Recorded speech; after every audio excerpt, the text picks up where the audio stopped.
नमस्कार, मी पंजाब डक. महाराष्ट्रातल्या शेतकऱ्याला एक आनंदाची बातमी सांगणार आहे. पशुपतीनाथहून म्हणजे नेपाळहून काठमांडूहून महाराष्ट्रातल्या शेतकऱ्यासाठी एक आनंदाची बातमी.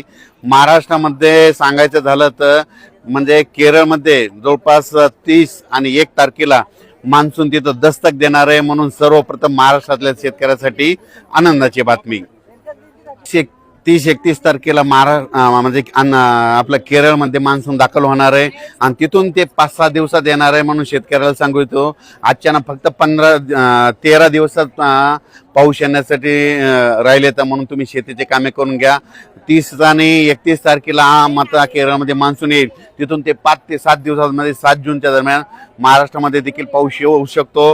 मान्सूनचा पाऊस शकतो. तोपर्यंत महाराष्ट्रामध्ये अवकाळी स्वरूपाचा विखुरलेल्या स्वरूपाचा पाऊस पडणार आहे. म्हणून हा अंदाज लक्षात घ्यायचा.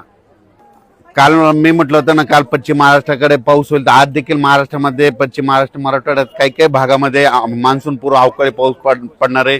म्हणून हे लक्षात घ्यायचं. आणि मी आलो आहे या ठिकाणी. काल देखील महाराष्ट्रामध्ये खूप ठिकाणी पाऊस पडला. पश्चिम महाराष्ट्राकडे पडला, नाशिककडे पडला, पुणेकडे पडला, मुंबई देखील सगळीकडे. आज देखील बऱ्याच ठिकाणी पूर्व मोसमी पाऊस पडणार आहे. म्हणून आज देखील आहे आणि काल देखील खूप पडला.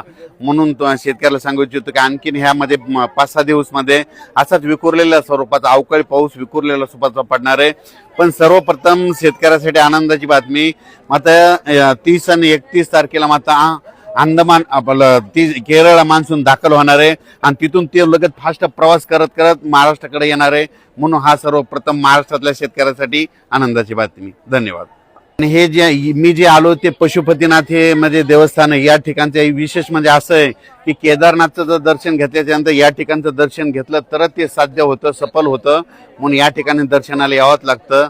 म्हणून या ठिकाणी खूप दर्शन देखील आमचं चांगल्या स्वरूपाचं झालं. धन्यवाद.